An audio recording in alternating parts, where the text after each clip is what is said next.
In the middle years of the 8th century before the Common Era, the kingdom of Israel was, by almost every outward measure, thriving.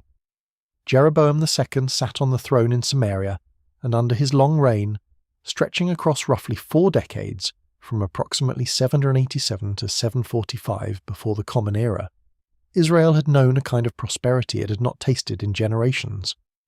The northern kingdom stretched from the entrance of Hamath in the north, down toward the Sea of the Arabah in the south, its borders pushed outward, its markets full, its cities expanding into districts of cut stone and ivory-inlaid furniture.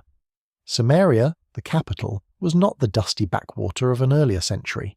It was a city of wealth and ambition, of merchants and priests and administrators, of people who looked at their circumstances and concluded, reasonably enough by every visible measure, that they were being blessed, and they were. That is the terrible irony at the heart of what Hosea was about to say. The land was producing, the rains had come, the harvest had been brought in, the olive groves were yielding, the vines heavy, the threshing floors full. Commerce had reached along the old trade routes into the wider ancient world. There were people in Samaria who wore linen from Egypt, who ate from dishes of Phoenician import, who celebrated their gods with the confident energy of those who believe the universe is on their side. By the middle years of the 8th century, the kingdom of Israel did not look like a nation in moral freefall. It looked like a nation that had figured something out.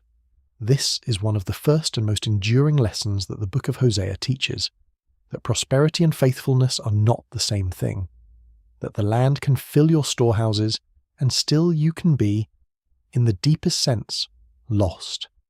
It was into this world, a world of outward flourishing and inward fracture, that God gave an instruction to a man whose name simply meant salvation, Hosea, son of Beeri.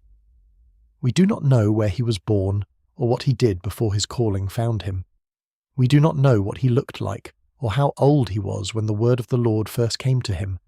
What we know is that his ministry stretched across a long and turbulent arc of time, from the latter years of Jeroboam III through the reigns of Uzziah, Jotham, Ahaz, and Hezekiah in the southern kingdom of Judah, a span that would carry him from the high water mark of Israel's prosperity all the way down into its long, grinding unravelling. He was present for the whole of it. He saw the wealth, and he saw what came after. And the book that bears his name carries within it both the grief of a man who loved his people and the voice of a God who loved them more. His was not a calling of words alone. It never is with the great prophets. God had something more demanding in mind, something that would not stay safely within the realm of speech. He was told to marry a woman named Gomer, daughter of Diblaim. He was told, in language that still unsettles commentators thousands of years later, that she was a woman of promiscuity, or that she would become one, that her unfaithfulness was either a present reality or an approaching certainty that God already held in full knowledge. Whether Hosea understood the full weight of what he was agreeing to when he took her hand, we cannot know. But the marriage happened, the union was made, and it became the living frame through which the rest of this extraordinary book would speak. Part 1 of this series walked through the opening verses of chapter 1, the names given to their children, Jezreel, the first, whose name pointed backward to a field of slaughter, Lo-Ruhamah, the daughter, whose name meant that love had been withheld, Lo-Ammi, the youngest, whose name was the most devastating verdict of all. Not my people. 3 children, 3 names, 3 declarations of distance between God and the nation that had once been called by his own. And then, before the indictment had even properly begun, something happened. There is a structure at work in the Book of Hosea that you can miss if you read it too quickly, expecting the logic of a courtroom argument or the linear build of a legal brief. The book does not work that way. It breathes. It moves in waves, pulling back and then surging forward, letting the light break through even while the storm is still gathering on the horizon. Judgment and mercy in this text are not sequential stages. First the punishment, then the pardon, grace arriving only after sentence has been served.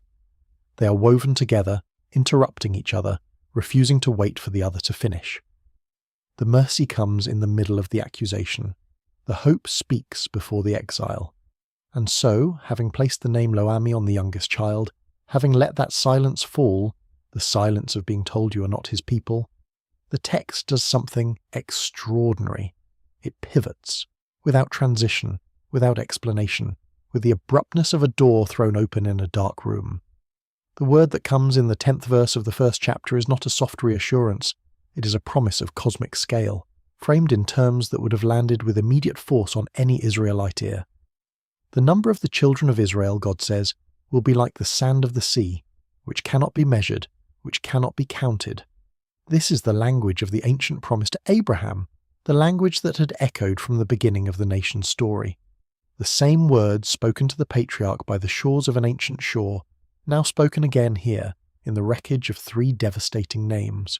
The promise is not cancelled. The covenant is not simply dissolved. The very framing of the original blessing is re-invoked, as though to insist the story is not over. Whatever these names have announced, they have not announced the end. And then the reversal deepens. The place, a word worth pausing on, the place where it was said to them, "You're not my people," that same place will become the place where they are called children of the living God. Not the place they travel to in order to receive their restoration. Not a new location, swept clean of the old shame. The same place. The very coordinates of rejection become the coordinates of reclamation. This is a detail of enormous theological weight, though it passes in a few words. God does not relocate the story to somewhere the past has no hold. He redeems the place itself. And Lo Ami, not my people, is not simply renamed. The name given in return is one that reaches in the opposite direction with equal force. Children of the living God, the God who lives, who breathes, who acts in history, not the silent stone idols who neither hear nor speak, but the living God. This is whose children they will be called. The contrast with Baal worship, which sat just behind these accusations, would not have been lost on Hosea's original audience. Baal was the god who needed to be roused, who needed the rituals and the sacrifices to return from his seasonal absence. The living God required no such coaxing. He was already present. He had always been present. And the children who had been disowned would be claimed again by that same presence. The second chapter opens with an instruction that arrives like a quiet morning after a long night. Say to your brother, my people, and to your sister, my loved one. The names of judgment, Lo Ami, Lo Rahama, spoken in reverse, spoken now as welcome. It is a brief passage, just a verse at the turning of the chapter, but it plants something that the rest of the book will keep returning to. If you know that this is where the story is ultimately heading, everything that follows changes in tone. The long indictment that is about to unfold does not unfold into emptiness. It unfolds toward this. The thorn bushes and the stripped vines and the confrontation with the Baals, all of it, every dark passage, is travelling toward the day when Lo Ami becomes my people, when not loved becomes loved. A seed planted under hard soil is still a seed. The ground above it may be unyielding for a long time, the frost may come, the surface may show nothing, but the seed is there. And the Book of Hosea, in this early pivot, is doing the work of the planter, pressing something living into the earth before the worst of the weather arrives. But the weather arrives. It arrives with the second chapter's second verse, and when it does, the temperature of the text changes entirely. Something raw enters the language here, something that strains against the confines of prophetic speech and sounds, for a moment less like theology and more like a wound. The voice that speaks in these verses is God's voice, but the pain in it is unmistakable. Rebuke your mother, rebuke her, for she is not my wife, and I am not her husband. The covenant formula, the ancient declaration that sealed a marriage in the world of the ancient Near East, is inverted here with clinical precision. The wife is named, the husband is named, and the bond between them is declared broken, not in anger, exactly, or not in anger alone, in something more complicated, in the tone of someone who has watched a betrayal unfold slowly, who has seen it coming and hoped against the evidence, who now must give the wound its proper name because the wound exists whether it is named or not. The children, and here the children of the marriage become, in the drift of the metaphor, the children of the nation, are summoned to bear witness to what their mother has become. This is not, scholars suggest, a call to condemnation. It is more like a call to confrontation, a plea, almost, addressed to those who know her best to say aloud what is true. And what is true is this: she has gone after her lovers. She has said, I will go after those who give me my bread and my water, my wool and my flax, my oil and my drink. The list is deliberately mundane. These are not exotic luxuries. Bread and water, wool and flax, oil and drink. The necessities of daily life, the basics of survival and comfort, the things that make a household function and a body thrive. She has attributed these things to the Baals, to the Canaanite storm god who governed, in the minds of Israel's neighbours, the rain and the fertility of the land. She has looked at her full storehouses and her laden vines, and concluded that this abundance came from the gods of the hill shrines, from the rituals performed at the high places, from the Baal whose festivals had been woven so thoroughly into the agricultural calendar that it had become difficult for ordinary people to separate the season from the shrine. This is the confession that Hosea is pressing into full light. Israel did not wake one morning and decide to abandon its God. The apostasy was slower and more subtle than that. It crept in through the harvest. It arrived with the autumn rains. It wore the face of gratitude, but gratitude directed at the wrong address. The gifts were real. The provision was real. The grain and the oil and the wine were genuinely there. But Israel had got the giver wrong, or perhaps had decided over time that it was safer to hedge, to honour Yahweh in the formal ways while also keeping up the Baal rites just in case, just to be sure the rains kept coming. The syncretic faith of an anxious and prosperous people. To Hosea, and to the God whose grief he was carrying, this was not a theological mistake to be gently corrected. It was a betrayal. The word adultery is not chosen lightly in this text. The covenant between God and Israel had the structure of a marriage, vows made, faithfulness promised, provision given. And Israel had taken what God had given and walked across the threshold with it to offer it to someone else, had looked at every full basket and every brimming wineskin and said thank you, but not to him. The personal and the national collapse completely into each other here, and this is precisely what the living parable of Hosea's marriage was designed to accomplish. Gomer had left. Whatever the exact circumstances of her departure, whether she walked away gradually, whether she was drawn by something she could not name, whether she had never fully arrived, she was no longer where she was supposed to be. And in her absence, the wound she left in Hosea's life became a window through which the whole nation's wound was visible. The prophet had been given a body-level understanding of what God was living through. He did not speak about abandonment from a distance. He had tasted it. He had come home to an empty house. He knew what it meant to give everything to someone who had taken it elsewhere. This is why the language does not stay orderly, why the words that God speaks in these verses have a jagged, interrupted quality, the rhetoric of someone who is, at some level, fighting to keep grief from becoming something that can no longer articulate itself. The accusation is real. The love underneath the accusation is just as real, and the book is at pains not to let you separate them. And yet God does not destroy her. This is the thing that the third beat of this chapter keeps returning to, the thing that it needs you to sit with. The God who could dissolve the covenant and be justified in doing so does not dissolve it. The God who could walk away, whose honour, by every ancient standard of betrayal and breach, had more than sufficient reason to end the union, does not walk away. What he does instead is stranger, and in its strangeness, more revealing of his character than any simple act of either judgment or mercy would be. He decides to block her path. Therefore I will block her path with thorn bushes. I will wall her in so that she cannot find her paths. It is one of the most arresting images in the entire prophetic literature. Not the sword, not the whirlwind, not even the silent withdrawal of presence, a hedge of thorns, a wall of obstruction, something that gets in the way. And the purpose of it, the stated, deliberate purpose, is that she will not find what she's looking for, that the routes to her lovers will be made impassable, that she will set out toward the shrines and the high places and the Baal festivals and find herself repeatedly, bewilderingly stopped. The path will not open. The way forward will refuse to be a way forward. The word in Hebrew that lies beneath this image, sach, the thorn hedge, is a concrete and visceral one. This is not a metaphor drawn from the abstract. Thorn bushes were real and known things in the landscape of the ancient Near East, planted as fences to pen livestock, to mark boundaries, to keep what was inside in and what was outside out. Dense and painful and difficult to move through. To be hedged in by thorns was to be genuinely physically obstructed. You could not simply push through. You would be cut. You would bleed. You would eventually turn back. And the turning back is the point.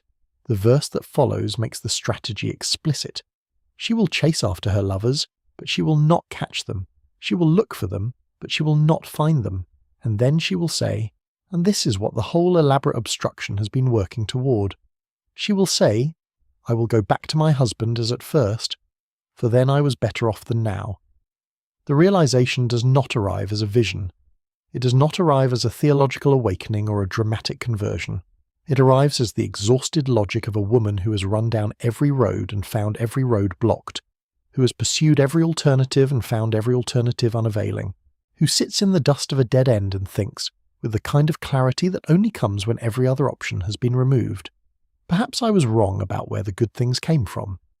There is something almost ruthlessly honest about this passage.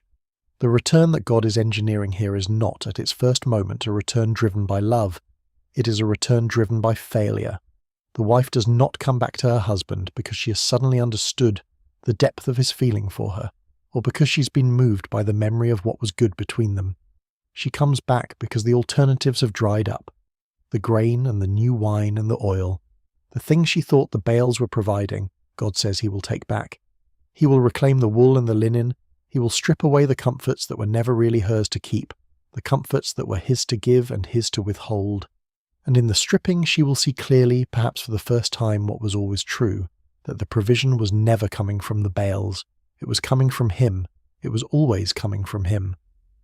There is a word for this kind of love, but it sits uncomfortably in the modern vocabulary of romance and affection. It is a love that refuses to make itself easy. A love that is willing to be the obstacle rather than the open door, because the open door leads somewhere worse. A love that takes the harvest away, not to punish, but to instruct. Not as the final act of an angry God, but as the calculated strategy of one who has decided that getting her back matters more than being comfortable in the relationship. The hardships described in these verses, the removal of grain, the withdrawal of new wine, the taking back of wool and linen, and the things that covered her shame, are not listed with relish. The text does not linger on them with the tone of a God who is enjoying the punishment. They are listed with the precision of a plan. This is what needs to happen. This is what the situation requires. Because the alternative, leaving her on the path to the Baals, watching her continue to attribute his gifts to other gods, allowing the marriage to die by degrees in the silence of misdirected gratitude, is not love at all. It is only the appearance of love. It is the unwillingness to do the hard thing dressed up as gentleness. Every drought that would come to Israel in the years ahead, and droughts would come, carries this second meaning in Hosea's frame. Every failed harvest, every political alliance that came to nothing, every Assyrian shadow that stretched further across the horizon. These are not random. They are not simply the turning of historical fortune. Within the logic of this passage, they are thorn bushes. They are the walls going up on either side of the path. They are God declining to be ignored. They are love refusing, at great cost to itself, to let the wandering continue forever. The theological weight of this reading is significant, and Hosea does not try to soften it. He does not offer the comfortable version in which God simply waits with open arms while Israel does as it pleases. The God of this text is active in the obstruction. He is present in the drought. He is the reason the road does not open. And this, precisely this, is what makes the book so unsettling and so sustaining. It insists that the God who is pursuing Israel is not passive. He is not content to stand at a distance and hope. He has decided to get in the way, to become the inconvenience that cannot be ignored, to make himself impossible to walk past. The thorn hedge is not a wall of punishment. It is a wall built by someone who still, after everything, wants to be found. And somewhere on the far side of that wall, there is a valley that has not yet been named in the narrative. A valley that this book will come to call a Kor, a name that once meant trouble, a name that is about to mean something else entirely. But that lies ahead. What matters here, in this early movement of Hosea's long song of grief and grace, is that the hedge is real, and the plan is real, and the love behind it, the love that would obstruct its own beloved rather than lose her, is the most real thing in the text. It is not the love of comfort or convenience. It is the love that plants a seed in hard soil and builds a wall around it so nothing can come and take it away before it has had time to grow. And so, we come to the valley. The wall of thorns is still standing in the mind as the text turns, and the reader who has been following closely may expect the next words to be sharper still. Another indictment, another list of what has been taken away, another line in the case being built against a wandering people. But that is not what happens. The verses that follow do something almost impossible to prepare for. They break open, they soften, they begin to sing. Therefore I am now going to allure her. That is the word the text uses. Allure. To draw, to woo, to entice. It is the language of a lover, not a judge. It is the vocabulary of courtship, of tenderness, of the first days of a relationship when everything is being offered and nothing yet demanded. And it arrives with no warning, no bridge, no explanation. One verse the harvest is being taken away. The next verse the harvest taker is speaking like a young man in love. This is the strange grammar of Hosea, the sudden pivot that will happen again and again in this book. The register shifting mid-breath from prosecution to poetry, from courtroom to bedroom, from the wall of thorns to the open field where two people can finally hear each other again. I will lead her into the wilderness and speak tenderly to her. The wilderness.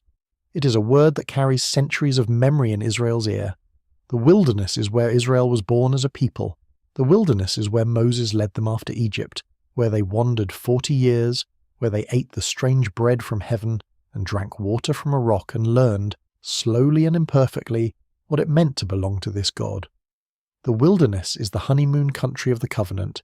It is the place before the settled fields, before the Baals, before the temples on the high places, before prosperity turned their heads.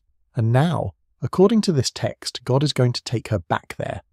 Not because the wilderness is comfortable, not because it is beautiful in any conventional sense, but because it is the place where she once knew him, the place before the noise, the place where a voice can be heard.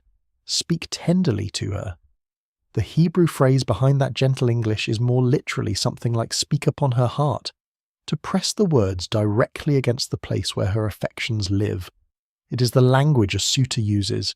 It is the language of persuasion by love rather than by fear. And this, remember, is being said about a wife who has already gone. A wife who has already taken the grain and the wine and the wool and given the credit to someone else. A wife whose infidelity has been the entire subject of the previous chapter.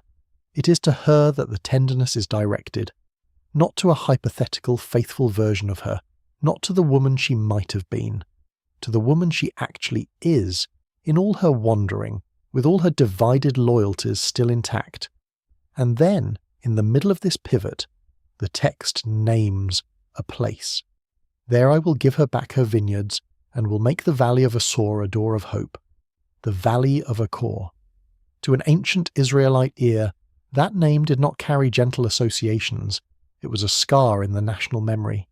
Achor meant trouble. It meant disturbance, calamity, the thing that had gone wrong. The valley took its name from a story preserved in the Book of Joshua, from the earliest days of Israel's life in the land.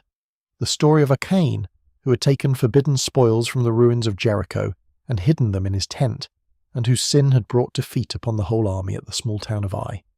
When the sin was uncovered, Achan and his household were brought to that valley and executed there, and the valley was given a name that would carry the weight of the event forever. The Valley of Trouble, the place where covenant breaking had been answered with death, the place that stood in the collective memory of the people as a monument to what happens when Israel takes what does not belong to it, when it grabs at forbidden provision, when it hides its sin in the tent and hopes God will not notice. That is the valley the text names here, not a beautiful valley, not a fertile valley, the valley of the country's oldest shame, the place a faithful Israelite would not have chosen for a metaphor of hope. And this is precisely why it appears here. Because the God of Hosea is not looking for a new location on which to build a restored relationship. He's going back to the site of the old failure. He's standing in the valley of trouble and rewriting the sign that hangs over its entrance. What used to say trouble will now say door. What used to be the monument of judgment will become the threshold of return.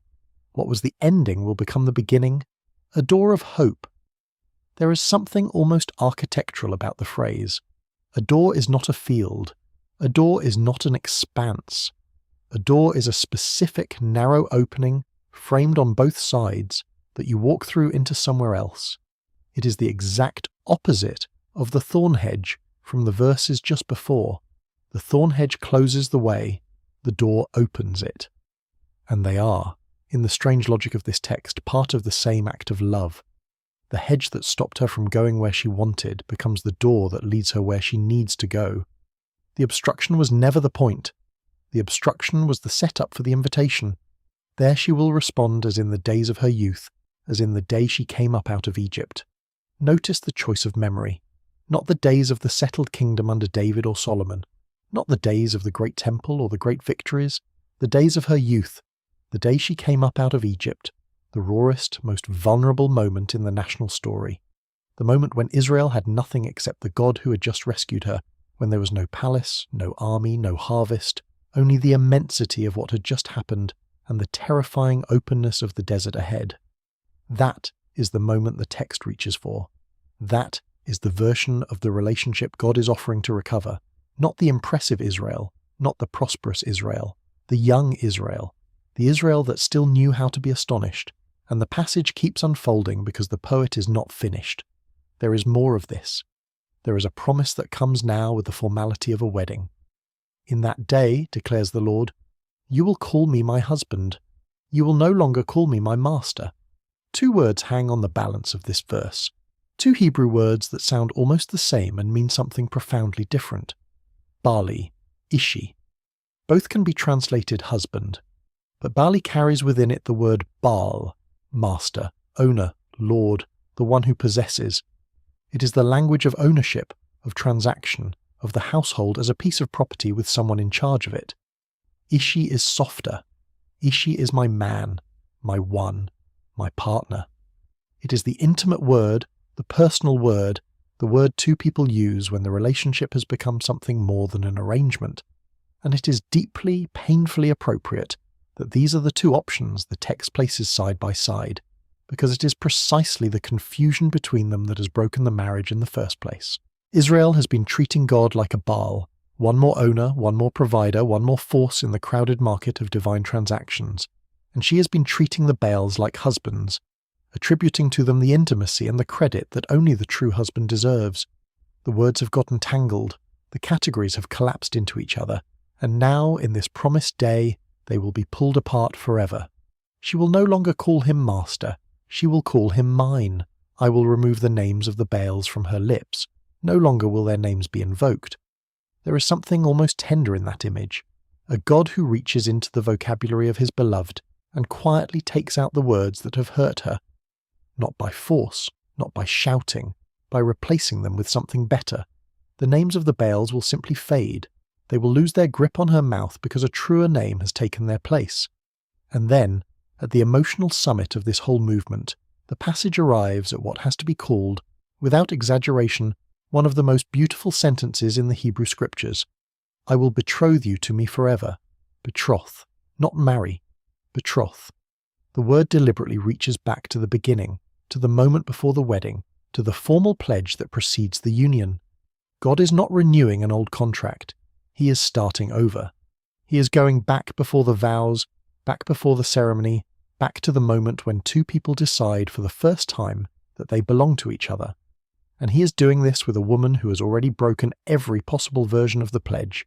He is betrothing the one who has already been unfaithful, as if the unfaithfulness had never happened, as if the record had been wiped and the courtship could begin again. I will betroth you to me forever. Forever. The word closes the door on the possibility of another ending. This is not a probationary reconciliation, a trial period, a let's see how it goes. It is the language of permanence. Whatever happens next, this pledge is not going to be revoked. I will betroth you in righteousness and justice, in love and compassion. 4 qualities, 4 dowries if you like, 4 gifts the husband brings to the new betrothal. Righteousness, the quality of things being made right, of relationships put back into their proper shape. Justice, the ordering of the world according to what is true and fair.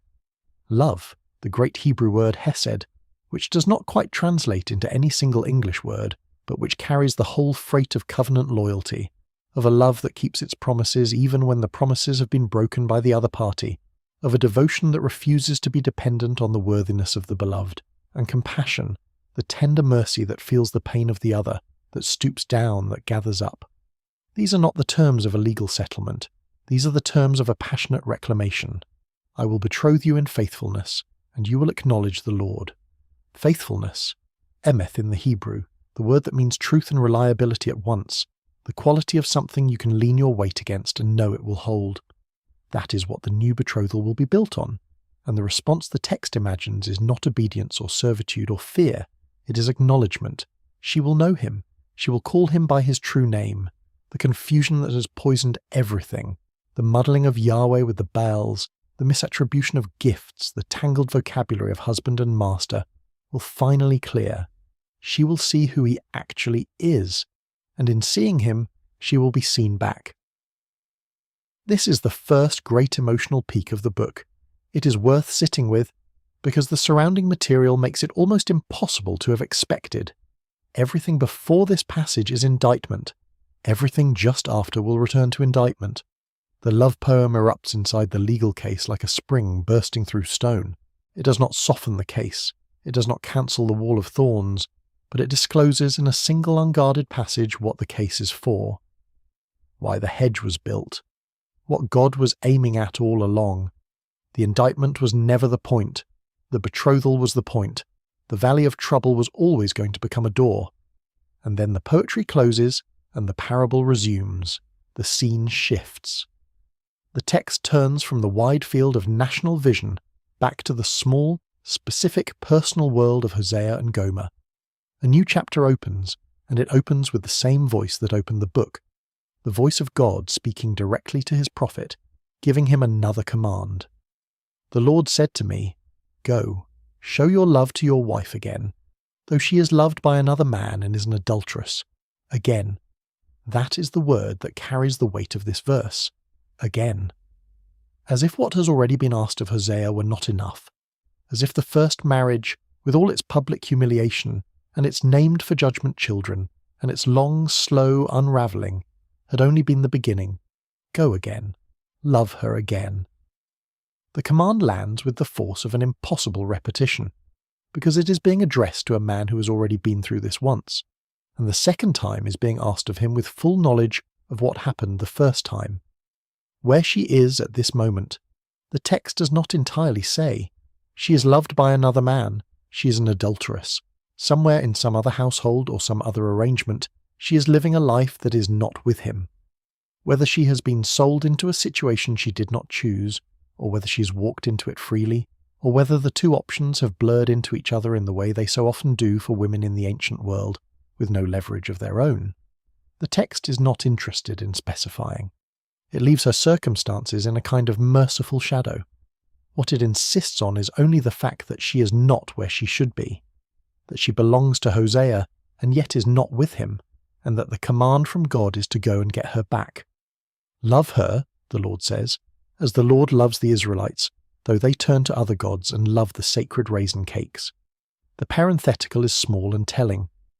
The Israelites love the sacred raisin cakes, the small ritual offerings of the fertility cults, the cakes made from dried fruit that were baked and shared at the festivals of the Baals, tokens of a religion of appetite and abundance. It is a strange, specific detail. Not the great sins in their thundering abstraction, but the little cakes on the little tables at the little shrines. The everyday intimacy of the wrong worship. That is what Israel loves, and that is what Hosea's own wife has become an image of. Small betrayals, small comforts, small transfers of affection from the one who deserves it to the ones who do not, and then the transaction. So I bought her for 15 shekels of silver, and about a homer and a lethek of barley. The verse is short and its details are odd, and the oddness is part of its power. This is not a symbolic price. This is a specific price, weighed out in specific commodities with the precision of a bill of sale. 15 shekels of silver, slightly less than a homer and a half of barley, the homer being the larger measure, the lethek being half a homer, the two together forming an amount of grain that a household could recognize and calculate. This is what it cost to get her back. This is what the redemption came to in the currency of the day. The number 15 matters. In another passage in the older laws of Israel preserved in the Book of Exodus, the price of a slave, the standard compensation for a slave killed by a goring ox, is given as 30 shekels of silver. 15 is half of that. 15 is not the full ransom price, and the addition of the barley is not incidental. Barley is the cheaper grain, the grain of the poor, the grain fed to animals as well as to people in leaner households. It is possible that Hosea, at this point in his life, could not put together the full silver amount. It is possible that he had to make up the difference in grain, scraping together the value from whatever the household had. Whatever the exact economics, the picture the text gives is unmistakable. This is a man buying back his own wife with everything he can gather. Silver from wherever silver could be found, grain from wherever grain was stored, a patchwork ransom, a costly, awkward, dignified sum, and the barley itself carries a further weight. Barley was the grain of the covenant offerings for a woman suspected of unfaithfulness. In the old ritual preserved in the Book of Numbers, the trial of the wife brought before the priest with a grain offering of barley.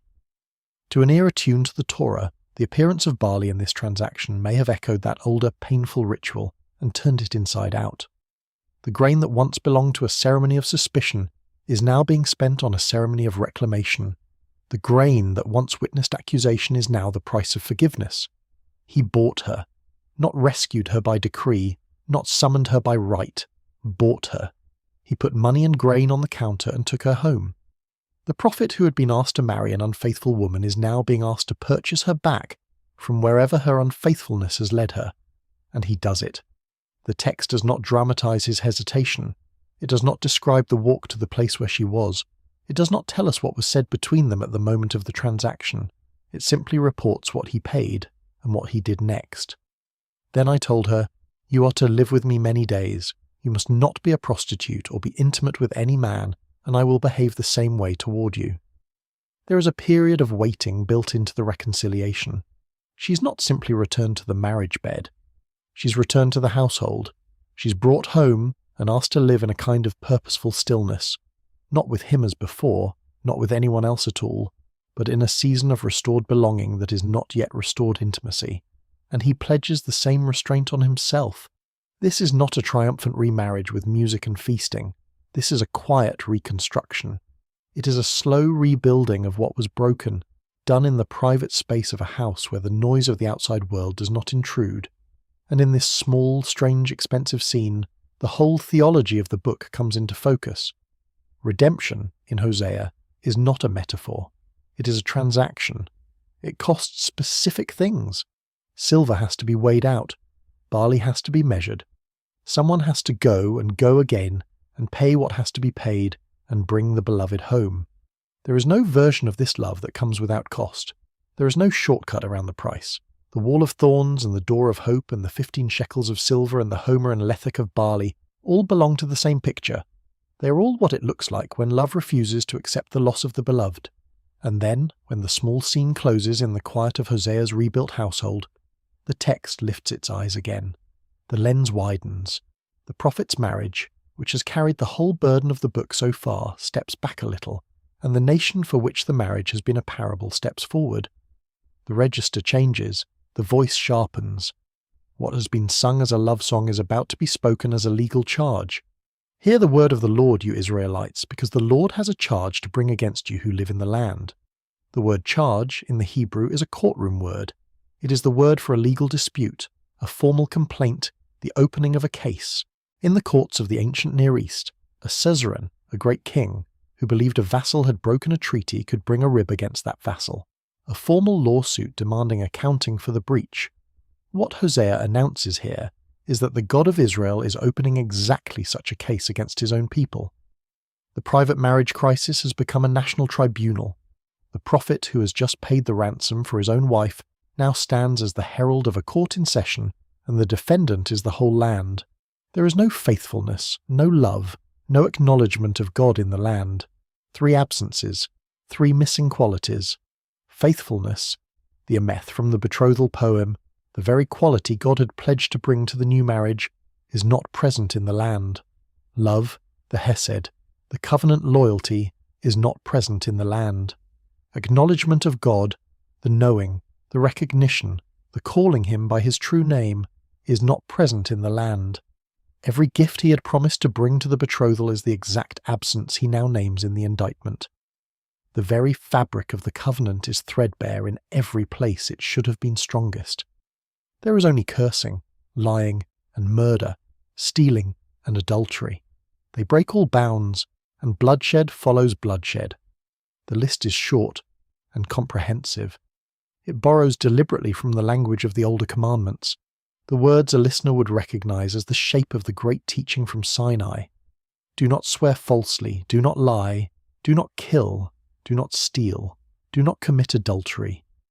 The pillars of the ancient covenant, each one named, each one broken, and the breaking is not occasional, they break all bounds, the images of water spilling over its banks, of a flood that has no channel, of behavior that has stopped recognizing any limit whatsoever. Bloodshed follows bloodshed. One violence produces the next. The land is not merely full of individual sins. The land is caught in a cascade, one sin generating another, a whole social order rolling downhill. And then, in a verse that turns the indictment cosmic, the text describes what all of this has done to the world itself. Because of this, the land dries up, and all who live in it waste away. The beasts of the field, the birds in the sky, and the fish in the sea are swept away. The land dries up, the animals die, the birds fall from the sky, the fish disappear from the sea. This is not decorative language. This is the vision of a prophet who has understood something about the covenant that later readers would sometimes forget. That the covenant is not only between God and human beings, but between God and the whole created order, with human beings placed within it as caretakers and priests. When the human piece of that covenant breaks, the rest of creation feels it. The sin of the people spreads outward like a stain, and the wildlife is not innocent bystanders, but participants in the same wounded world. The mourning of the land is not metaphor. The dying of the animals is not metaphor. The whole ecology of the covenant has come apart, and everything that breathes in it feels the loss. The register of the book has shifted, quietly and completely. The intimate parable of Hosea and Gomer has widened into the public tribunal of a nation and its God. The small house with the returned wife opens now onto a courtroom where an entire civilization stands accused. And the specific figures the text will call forward next, the priests, the prophets, the makers of the calves, the kings, are all waiting just off the page, each with their part in the collapse, each with their charge to answer. The first to be called forward is the priest, and this is not incidental. In the covenant order of ancient Israel, the priest was the guardian of the sacred, the one who stood between the people and the holy, the one whose lips were supposed to preserve knowledge because his mouth was the place from which instruction came. When a priest failed, the whole apparatus of encounter with God failed with him. The text does not soften the accusation, "My people are destroyed from lack of knowledge." Because you have rejected knowledge, I also reject you as my priests. Because you have ignored the law of your God, I also will ignore your children. The word for knowledge here is the same root as the earlier absence in the indictment, the missing acknowledgement of God. It is not a matter of literacy or information. It is the loss of that intimate recognition, the knowing that binds one person to another, the daily practice of calling God by his true name in every act of worship. The priest was to be its custodian, and the priest has let it go. And the reason he has let it go is not that he was ignorant or overwhelmed. The reason he has let it go is that the collapse has become useful to him. The more the people sin, the more offerings are brought to the sanctuary. The more offerings that are brought to the sanctuary, the more the priest eats. They feed on the sins of my people and relish their wickedness. It is one of the most damning sentences in the whole prophetic literature. The priests whose portion was to be taken from the sin offerings brought by penitent worshippers have come to depend on those offerings as their livelihood, and dependence has slid quietly into appetite. They no longer mourn the sin. They no longer call the people back from it. They welcome it. They relish it. Every fresh transgression is, to them, another meal on the altar, another cut of meat from the fires, another share of the fat. The office designed to close the wound has begun to widen it, because the office has learned to profit from the bleeding. And so, the prophet says, like people, like priests, there will be no distinction. Whatever falls on one will fall on the other. The judgment is not a special exemption for the sacred class. It is the sacred class itself being unmasked as complicit. and the location of that complicity has a name. The text keeps saying it over and over in a way that would have made every listener flinch. Beth Aven. Beth Aven. Beth Aven. It is not the real name of the place. The real name is Bethel. Bethel means house of God. It is one of the oldest sacred sites in the memory of the people, the place where the patriarch had once dreamed of a ladder reaching into heaven, the place where the stone was set up as a pillar, the place where a wanderer had first learned that this God travels with those who travel. Bethel was a name saturated with story, but Hosea will not use it. Hosea calls the place Beth Aven, house of nothingness, house of wickedness, house of trouble. A single consonant traded for another, and the name flips from sanctuary to scandal. Every time the prophet says it, the correction is heard by his audience. The people who knew perfectly well what the place was called on maps and in royal decrees, and every time it is heard, it lands like a small, precise slap. You have taken the house of God and made it a house of nothing. You have kept the address and lost the tenant. And so the text will say things like, "Do not go up to Bethaven, do not swear the Lord lives at Gilgal," refusing even to name the state sanctuary as it was known, refusing to lend it the dignity of its own signboard. What made the renaming so pointed was that Bethel was not a peripheral shrine. Bethel was one of the two great royal sanctuaries of the northern kingdom, established a century before Hosea by the first Jeroboam, the founder of the northern dynasty, in the wake of the split from Judah and its temple in Jerusalem. That older Jeroboam had faced a political problem. His people, if they continued to travel south for the great feasts, would slowly reattach themselves to the southern king. So he built two rival sanctuaries, one at Bethel in the south of his kingdom, and one at Dan in the far north, and at each of them he placed a calf of gold. "Behold your gods, O Israel, who brought you up out of the land of Egypt." The words were a deliberate echo of an older story, the story of the calf at the foot of the mountain in the wilderness, the calf that Aaron had made while Moses was still on the summit. That older calf had been broken and burned and ground to powder. This newer pair had been kept and gilded and set on pedestals and given a state liturgy and a state priesthood and a state budget. For 100 years kings had come and gone, and the calves had remained. They had outlasted dynasties. They had become the fixed furniture of national identity, and Hosea walks into that inheritance and calls it what it is. "Throw out your calf idol, Samaria." My anger burns against them. How long will they be incapable of purity? They are from Israel. This calf, a metalworker has made it. It is not God. It will be broken in pieces, that calf of Samaria. Listen to the compression of the sentence. A metalworker has made it. A craftsman. A person with tongs and a furnace and a mould. Someone whose name might be known in the town, whose shop might sit next to the baker's. That is who made this. And what a craftsman makes, the prophet says, is not God. It is a stunning piece of irony because it is so obvious. Everyone in the sanctuary knew where the calf came from. Everyone knew it had not descended from heaven. Everyone knew there had been drawings and dyes and hammer marks. But the liturgy had grown up around the object as if none of that history mattered, as if the pedestal itself had somehow lifted the calf out of the workshop and into the divine. Hosea drags the workshop back into the sanctuary. He forces the congregation to see the sweat of the smith on the cheek of the god. A metal worker has made it. It is not God. It will be broken. And the sentence carries its own future. The calf that a craftsman made can be unmade. The God that came out of a furnace will one day go back into one. There is nothing eternal about the object. Its lifespan is the lifespan of the metal, no more. The prophet's contempt is not for the metal itself. The metal is only metal. His contempt is for the transaction, the trading of a living God, a God who speaks and calls and remembers, for an object that cannot do any of these things, an object whose only virtue is that it does not answer back and does not require faithfulness. Behind the calves stands the whole apparatus that has kept them in place. Kings have subsidized them, priests have served them, prophets, the professionalized prophets attached to the royal courts, the men who spoke smooth things when kings paid them well, have blessed them, and into this whole system Hosea inserts, again, the accusation of forgetting.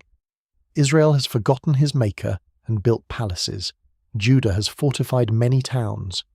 But I will send fire on their cities that will consume their fortresses. The forgetting has a texture. It looks like construction. It looks like prosperity. It looks like the confident building of palaces and the confident fortifying of towns.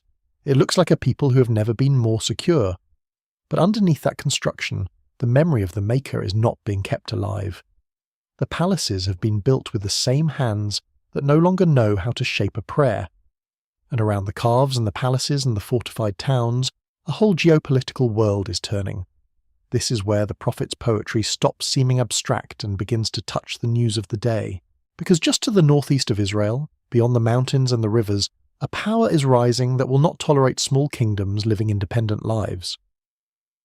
The Neo-Assyrian Empire, with its capital at Nineveh, is entering the most aggressive phase of its expansion. Its armies are professionalized, its siege engineering is advanced, its bureaucracy of tribute and deportation has been refined over generations, and its kings have taken to declaring themselves, in inscription after inscription, the great king, the king of the four quarters, the king before whom all the lands must bow. Hosea, standing in a small hill country kingdom whose entire population would have fit inside a single Assyrian province, sees exactly what is coming, and he sees as well what his own kings are doing about it. They are paying. Menahem, one of the last strong kings of Samaria before the collapse, will hand over 1,000 talents of silver to the Assyrian monarch to buy his throne, extracting the money from the wealthier families of the land, a levy so heavy the biblical record preserves the number. Later, Hosea, the last king Samaria will ever have, will send his own tribute and then, in a fatal gamble, will try to withhold it and turn to Egypt for help instead. Both moves will fail. The tribute will not save the kingdom. The turn to Egypt will not save the kingdom. Nothing that any king of Samaria does in the last years of the northern kingdom will save the kingdom. And Hosea sees this before it happens. He sees it while the coins are still being weighed out on the tribute tables. When Ephraim saw his sickness, and Judah his sores, then Ephraim turned to Assyria and sent to the great king for help. But he is not able to cure you, not able to heal your sores. The verse rests on a medical image that runs through the whole book. Ephraim is sick, Judah is wounded, the nation has a disease, and the disease is not something a foreign king can treat, because the disease is not political, the disease is spiritual. It is the loss of faithfulness, the loss of Hesed, the loss of the knowledge of God. No amount of silver sent to Nineveh will restore any of those. No treaty will restore any of those. The imperial court has no medicine for the wound the prophet is describing, because the wound is at the level of the covenant, not the level of the map. The name Hosea uses here for the Assyrian ruler is worth pausing on, the Great King. In some translations, it is left as a proper name, King Jareb, a word whose meaning is not entirely settled but which points to a king who contends, a king who quarrels, a king who fights his way to greatness. The Assyrians themselves use the phrase the Great King in their own royal titles. Hosea takes their propaganda and turns it into an epitaph. You went running to the Great King, he says, and the Great King will not save you. The very grandeur of the title becomes the measure of the failure. You reached for the biggest name in the world, and the biggest name in the world will not be able to heal you. Because your problem was never a small name. And around this image of the wounded nation running to the Great King, Hosea sets an even more devastating image. Ephraim is like a dove, easily deceived and senseless, now calling to Egypt, now turning to Assyria. A dove! It is a small, soft, edible creature. It is not the eagle of Assyrian standards or the falcon of Egyptian courts. It is the bird that flutters when it is frightened, the bird that is caught in nets, the bird whose panicked flight only draws attention to it. And this dove, the prophet says, has no sense. It flies first to one predator, then to the other, now calling to Egypt, now turning to Assyria. This is the actual foreign policy of the last decades of the Northern Kingdom, described in a single line of verse. Envoys ride south to the Nile with gifts, then north to the Tigris with gifts, then back to the Nile with promises, then back to the Tigris with apologies. The court diplomats are exhausted. The tribute treasury is being drained. The rural population, taxed to fund each new mission, is quietly bleeding. And all of this frantic motion from the prophet's eye looks like a dove that cannot make up its mind whose net to fly into. There is something almost tender in the image, even in its scorn. A dove is not evil. A dove is not a wolf. A dove is a creature caught out of its depth, panicking. Hosea is not calling his people monsters.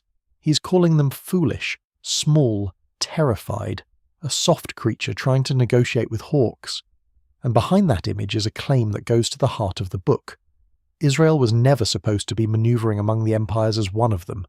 Israel was supposed to be a people whose safety came from a different source altogether, the same source that had once carried them out of Egypt on eagle's wings in the older telling of their story. The moment they began to imagine that their safety was going to come from tribute and treaty and clever diplomacy, they had already lost. The dove had already left the nest. And so, in the middle of these hard indictments, in the middle of the burning calves and the feeding priests and the fluttering doves and the great king who cannot heal, the book turns. It does not stop being severe. The judgment does not evaporate. But the register of the voice shifts in a way that has astonished readers ever since. The husband's voice, the judge's voice, the lawyer's voice. All of them fall away for a moment. And what speaks in their place is the voice of a parent. When Israel was a child, I loved him, and out of Egypt I called my son. Everything in the sentence is small, a child, a father's love, a calling out. The references to the old story, the founding memory of the people, the exodus from slavery. But it is told here not as a national epic, but as a family scene. My son, I called him. He was little, and I loved him. And the tenderness only deepens as the verses continue. It was I who taught Ephraim to walk, taking them by the arms, but they did not realize it was I who healed them. I led them with cords of human kindness, with ties of love. To them I was like one who lifts a little child to the cheek, and I bent down to feed them. Read those images slowly. It was I who taught Ephraim to walk. The picture is of a parent crouched on the floor, arms out, coaxing a wobbling child forward. The child does not know yet that walking is a triumph. The child does not remember when they are grown who taught them. But the parent remembers, taking them by the arms, not commanding from a distance, not shouting from a throne, bending close enough to hold two small arms up and steady them through the first steps. I led them with cords of human kindness, with ties of love. The cords here are not the ropes of a captive. They are the ties a parent uses to guide, to keep close, to draw gently, human kindness. The Hebrew has a word for the guiding leads used with a young animal or a young child, a soft harness of care rather than restraint. I was like one who lifts a little child to the cheek. Here the image goes almost impossibly intimate. Imagine it. A parent picks up a small child and holds them at face height, cheek pressed to cheek. It is not a picture of authority. It is a picture of love that wants nothing more than to be close to the face it loves. And I bent down to feed them. The verb is the deliberate stoop of an adult toward a mouth that cannot yet reach. This is the God the prophet sees. Not the enthroned monarch, not the storm cloud on the mountain, not the terrifying warrior of older poems, though all of those images belong to him too. But here, in this chapter, the parent kneeling on the floor, the parent teaching first steps, the parent lifting the child up so that their two cheeks touch, the parent stooping down with food. This is the God who has just been sued in court by his own prophet. This is the God who has just called the priesthood a fraternity of scavengers. This is the God whose calves are about to be smashed. And this is also the God who taught this child to walk. The two portraits do not cancel each other out. They cohabit. That is the terrible truth of the book. Judgment and tenderness are not two different gods. They are one God whose love has become grief, and whose grief has, in some measure, become anger. And the child does not know. My people are determined to turn from me, the voice says. Even though they call me God Most High, I will by no means exalt them. They do not realize it was I who healed them. They do not realize it was I who taught them to walk. They do not realize whose arms held theirs. They have forgotten the parent's face.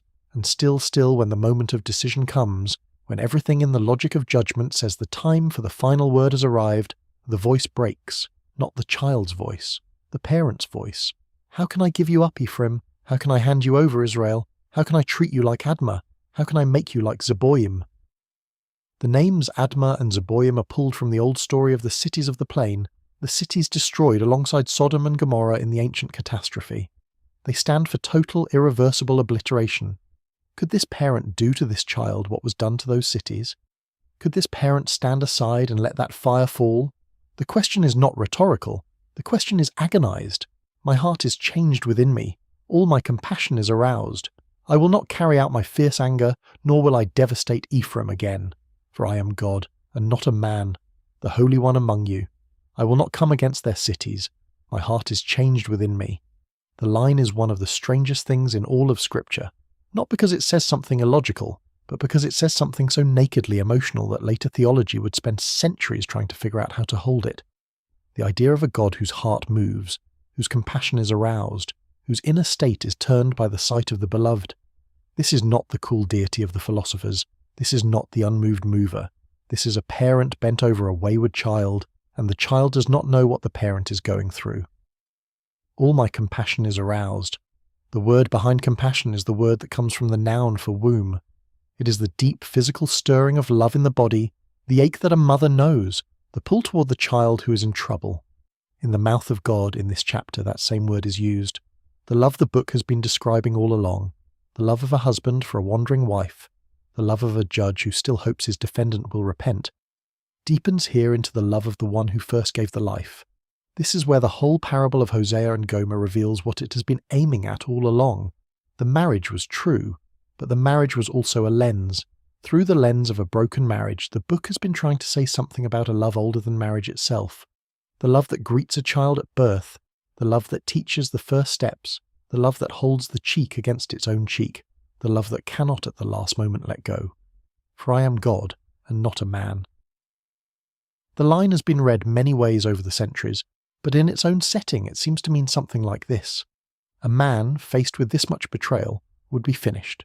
A man would have written the child off. A man would have burned the house down. But I am not a man. My love is not on the human scale. I am the Holy One among you, and my holiness is not the holiness of distance, but the holiness of a nearness that will not let you go. I will not come against their cities. It is astonishing in a book that has been full of the coming judgment to hear a line like that. It does not undo the judgment. Other chapters will still speak of the collapse to come, and the collapse will indeed come, and Samaria will indeed fall in the shadow of Assyrian siege engines, but somewhere behind and above that collapse the book insists. There is a parent whose heart has turned, whose compassion has been aroused, whose final word to this child is not going to be Admah and Zeboyim. The final word is going to be something else. The book has not yet said what that something else will be. It will circle back to hardness before it comes to healing, but the parent's voice, once heard in the middle of the storm, cannot be unheard. The audience has been shown for a moment the inside of the divine ache, and nothing that comes after will erase it. The calves will still be broken, the priest will still be judged, the great king will still be revealed as no cure, the dove will still flutter foolishly between empires. But behind and above all of that, a parent is kneeling on the floor with arms out, and the child, still small in the parent's memory, is being called one more time to come home. And yet the road toward that homecoming does not descend gently.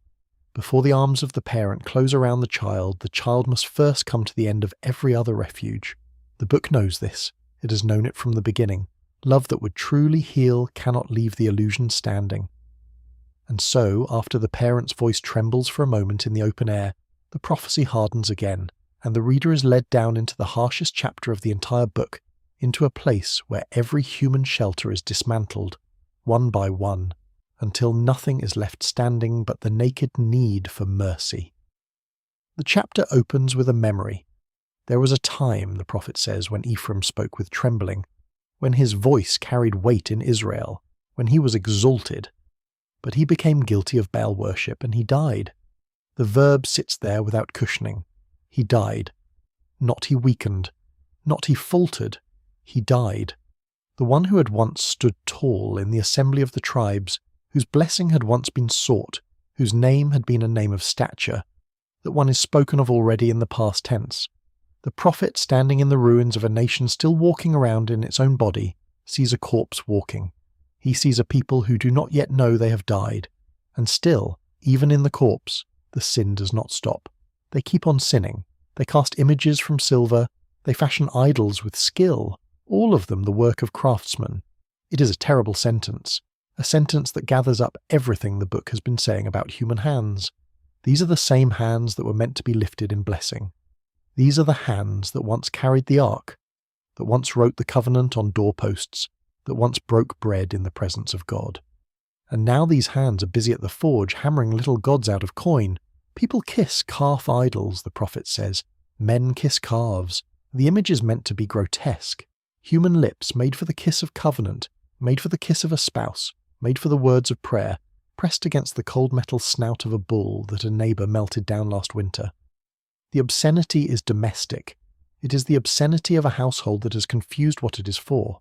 Therefore the prophet says they will be like the morning mist, like the early dew that disappears, like chaff swirling from a threshing floor, like smoke escaping through a window, 4 images of vanishing one after another, each smaller and more weightless than the last. This is what the great kingdom of Ephraim has become in the eyes of God, a wisp, a vapour, something that was almost there and is already not there. The palaces of Samaria, the courts of the priests, the strong walls, the well-fed captains, the merchants counting silver, mist, dew, chaff, smoke, the prosperity the book began with, the fat and easy years of Jeroboam's long reign, is being weighed on a scale that shows it lighter than air. And then the voice of God speaks in his own person, and the memory reaches further back than Ephraim's rise. I have been the Lord your God, he says, ever since you came out of Egypt. You shall acknowledge no God but me, no Saviour except me. I cared for you in the wilderness, in the land of burning heat. When I fed them, they were satisfied. When they were satisfied, they became proud. Then they forgot me. It is the oldest story in Israel's memory, the story of the manna and the murmuring, of quail and complaint. But it is not being told here as ancient history. It is being told as diagnosis. The prophet is naming a pattern that has run through Israel like a fault line in stone. Provision produces satiety. Satiety produces pride. Pride produces forgetting. And forgetting is the beginning of every other sin. So God will meet them, the passage says, like a lion, like a leopard lurking by the path, like a bear robbed of her cubs. The metaphors of divine tenderness, which just a chapter earlier had bent down like a mother over the child, now shift into the metaphors of the wild. Not because the love has changed, but because the love has been refused, and the same love that would have carried them home will now, as long as they insist on the road they're on, tear them open. The lion, the leopard, the bear, these are the shapes love takes, when it is the only thing left willing to interrupt destruction. This is not cruelty. This is the last mercy of a mercy that will not simply stand by and watch. You are destroyed, Israel, the voice says, because you are against me, against your helper. It is one of the most compressed lines in the whole book. You are destroyed because you have set yourself against the only one who was ever going to keep you standing. Where is your king now, the one who was going to save you in all your cities? Where are your rulers, of whom you said, "Give me a king and princes"? The question hangs in the air of the 8th century like an unpaid bill. The prophet is speaking into a decade in which the crown of Samaria had already changed hands with the speed of dice on a table. After the long stability of Jeroboam's reign, one king had been struck down by a captain, and that captain by another, and another after him, and another still, until the throne was less an office than a target. The dynasty of Jehu, which had held the north for 4 generations, had gone up in smoke. The nation was consuming its own leaders faster than it could crown them. Where is your king now? Where are the ones you demanded? Where is the strong hand you thought would save you? I gave you a king in my anger, the voice continues, and I took him away in my wrath.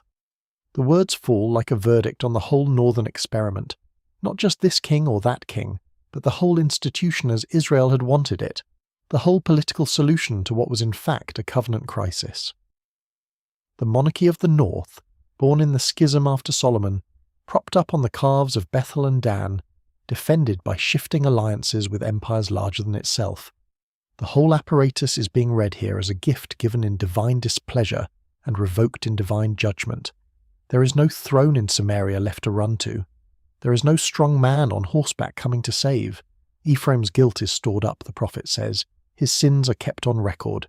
It is a courtroom image again, the same courtroom the earlier chapters opened. Nothing has been lost. Nothing has been misplaced. The ledger has been kept scrupulously. Every act that seemed at the time to have vanished into the noise of ordinary life has been written down. The bribed judges, the cheated widows, the tampered scales, the priests who fed on the sin offerings and never called the people back, the kisses to the calves, the tribute sent to Assyria with sweating hands. It is all there. Nothing has been lost. Pains as of a woman in childbirth come to him, the voice says, but he is a child without wisdom. When the time comes, he does not have the sense to be born. The image is startling in its bodily precision. Ephraim is compared to a baby that will not present itself. The moment has arrived, the labour is underway, the whole nation is in the grip of a spasm that ought to bring new life, and the child stalls in the birth canal and will not come. It is a way of saying that the pain the nation is suffering is not without a purpose. The suffering could have been the beginning of something. It could have been the pain that leads to a new life. But without wisdom, without discernment, without turning, the labour becomes only torment and ends in death. And then, in the middle of that dark, a line lifts up that later readers would carry into places the prophet may not have foreseen. I will deliver this people from the power of the grave. I will redeem them from death. Where, O death, are your plagues? Where, O grave, is your destruction? In the shape it takes on the page of Hosea, in the context of this chapter, the words work first as a taunt. God is calling death forward like a hired witness who has failed to appear. God is exposing the utter defenselessness of the people by demanding that death itself perform in his presence. There is no protection here. The palace cannot shield you, the king cannot shield you, the calves cannot shield you, the empire cannot shield you. Where is death now? Where are its plagues? Come and see how naked this nation stands. It is the language of total exposure. Every human refuge has been dismantled, and now even the last curtain, the curtain of denial, is torn back. There is nothing between Ephraim and the consequences of Ephraim's own choices. And yet, once those words have been spoken, they will not stay only where the prophet first placed them. Somewhere behind the taunt, a hint of something else waits. A hint that the same God who is asking death where its plagues have gone might one day, in some further chapter beyond this book, actually be the answer to the question. The prophet may not yet see that far, but he has spoken a sentence that goes further than he knows, and later voices will pick it up and carry it into the light. For now, though, the chapter ends without softening. An east wind will come, the voice says, a wind of the Lord blowing from the desert.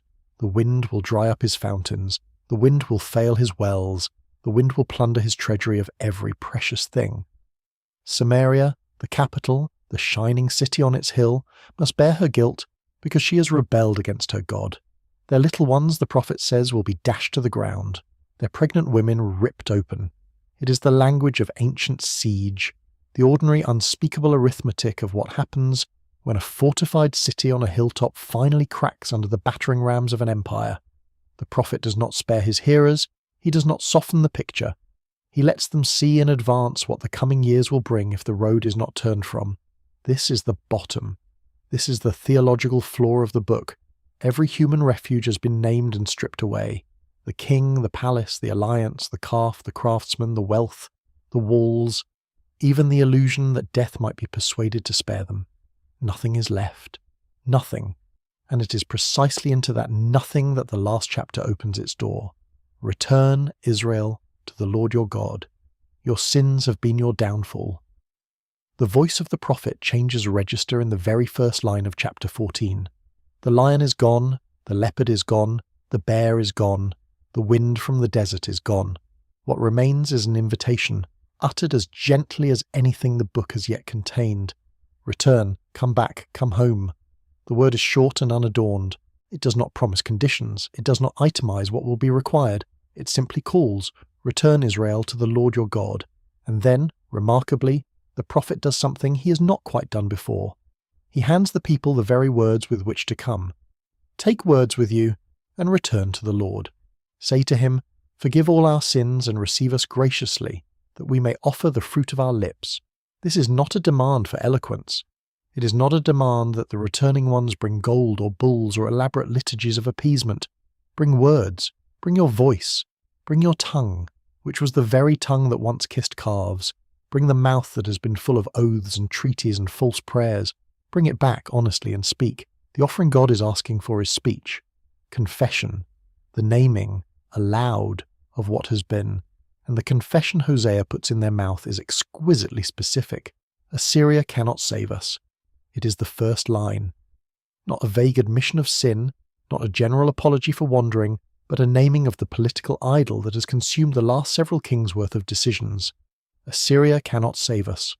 The tribute the palace has been counting out, it will not save us. The envoys sent north with polished chests of silver, they will not save us. The empire we have been trying to buy off cannot save us. Say it. Say it out loud. We will not mount war horses. It is the second renunciation. In an age of charity, in a world where the strongest kingdoms were the ones with the largest cavalry, this is the surrender of the sword. It is the confession of a nation that has, for generations, put its trust in the count of its garrisons and the reach of its allies. We will not mount war horses. We will let go of the illusion that we can protect ourselves.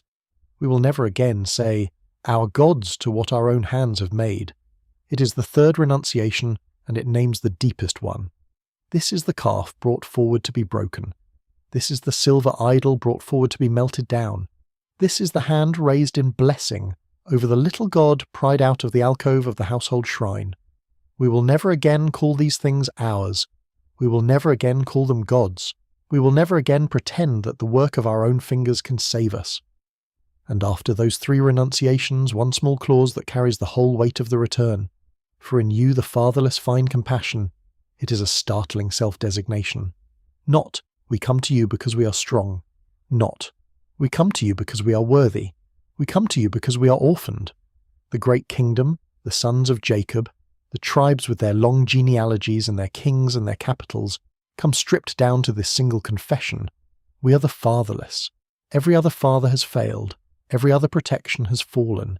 In you the fatherless find compassion. This is the liturgy of the return that Hosea places with immense care in the mouth of a people who may or may not yet be willing to say it. He offers them the words, he lays them out syllable by syllable, so that when at last the willingness comes, the words will be ready and waiting on the doorstep. And then, as if to show what will happen the moment the words are actually spoken, the voice of God takes over the chapter and begins to sing. I will heal their waywardness. I will love them freely, for my anger has turned away from them. The verbs are astonishing. Not I will tolerate, not I will grudgingly receive. I will heal, I will love freely. The word behind freely carries the sense of what is given without cause, without merit, without prior obligation, the gift that has no explanation but the giver's own heart. This is what the buying back of Gomer was always pointing toward. This is what the 15 shekels of silver and the homer of barley were always a picture of.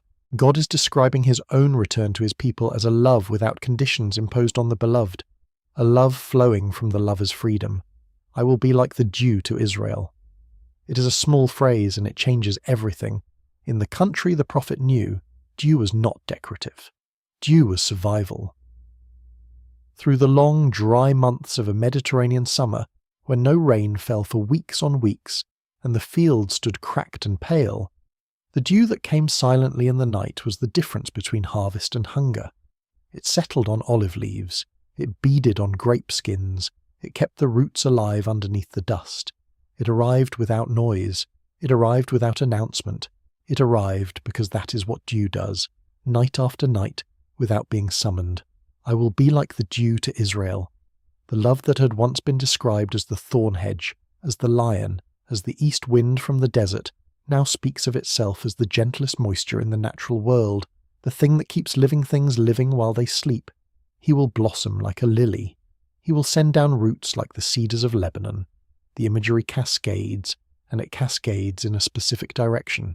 First the lily, the fragile, quick, fragrant flower of a spring hillside, the emblem of beauty that arrives suddenly out of what looked like bare ground. Then, immediately the cedar of Lebanon, the great, slow, ancient tree whose trunk grows for centuries, whose roots go down into the stone, whose wood was prized for the beams of temples and palaces across the ancient world. Blossom and root, beauty and depth, the sudden and the enduring. The people God is describing will not simply be revived. They will flower, and they will also stand. His young shoots will grow.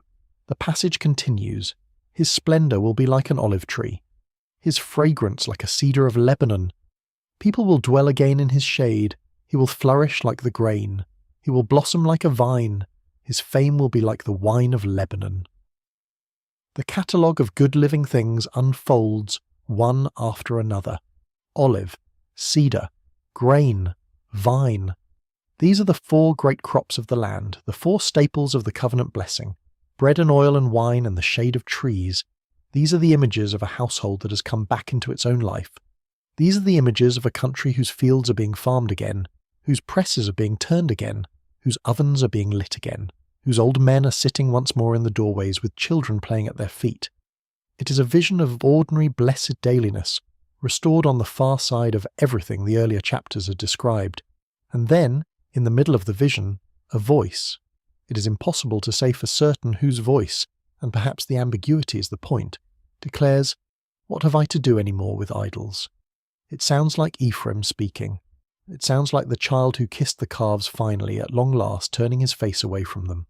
It also sounds like God speaking in Ephraim's name, giving the beloved the very sentence the beloved has not yet been able to say. Perhaps both at once. What have I to do any more with idols? The renunciation the prophet had scripted at the beginning of the chapter has now been spoken. The words have been taken up. The mouth that once called silver its god now says no more. I am like a flourishing juniper, the voice continues. Your fruitfulness comes from me. It is God claiming without embarrassment the place the idols had tried to occupy. It is God saying, everything you were trying to get from Baal, everything you were trying to get from the calves at Bethel, everything you were trying to buy from Assyria, all of it was mine to give and mine alone. Your fruitfulness comes from me. The line stands as a quiet echo of the earliest verses of the book, where the wife had run after her lovers thinking they gave her the grain and the wool and the oil. The whole long arc has come back around to its beginning. The provision has been reclaimed at its source, and then, as the book prepares to end, a single verse steps out of the poem and speaks, almost, as an aside. Who is wise? Let them realize these things. Who is discerning? Let them understand. The ways of the Lord are right. The righteous walk in them, but the rebellious stumble in them. It is the book's last sentence, and it is not shaped like the sentences that came before. It sounds like the voice of a wisdom teacher speaking over the shoulder of a reader who has just come to the bottom of the scroll. It is an invitation to lift the eyes from the page and to think. Have you understood what you have heard? Have you seen what has been shown? The road is the same road. The path that the righteous walk and the path that the rebellious stumble on is one path. The difference is not the terrain. The difference is what the traveller does with it, and with that the book closes. It closes without a neat ceremony. It closes without a triumphant procession. It closes with the reader standing at the mouth of the road, having heard everything. The marriage, the children with their terrible names, the wandering wife, the 15 shekels of silver, the barley, the courtroom, the priests fattening on sin offerings, the calves and their coming ruin, the frantic diplomacy of a dying kingdom, the parent bent over the child, the collapse of every human refuge, the invitation to return, the dew, the lily, the cedar, the olive, the grain, the vine, the voice that finally says, "No more idols." And having heard it, the reader is asked softly a single question. Are you wise? Are you discerning? Will you walk this road? The book began with a prophet being told to marry a woman who would break his heart, and it ends with a whole nation being invited to walk home along a road that has been kept open at great cost by the one who was betrayed. Between those two moments, the entire drama of covenant love has been laid out. Its fierceness, its patience, its refusal to pretend, its refusal to give up. The marriage of Hosea and Gomer, unnamed at the end as she was named at the beginning, remains standing in the background of every last image, a small human parable through which a vast divine one was made visible. And so the scroll is rolled up and the lamps are trimmed, and the reader is left in the quiet after the last verse, holding in the hands of the mind the strange and steady certainty that has been the book's whole burden. The lover has never stopped loving. The parent has never stopped waiting. The door has never been closed, and somewhere, on some road not yet walked, in some evening not yet come, when the dew begins to settle on the fields of a country that has finally laid its idols down, a wandering people will lift their eyes and see at last that the one who was waiting for them was the one who had been beside them all along.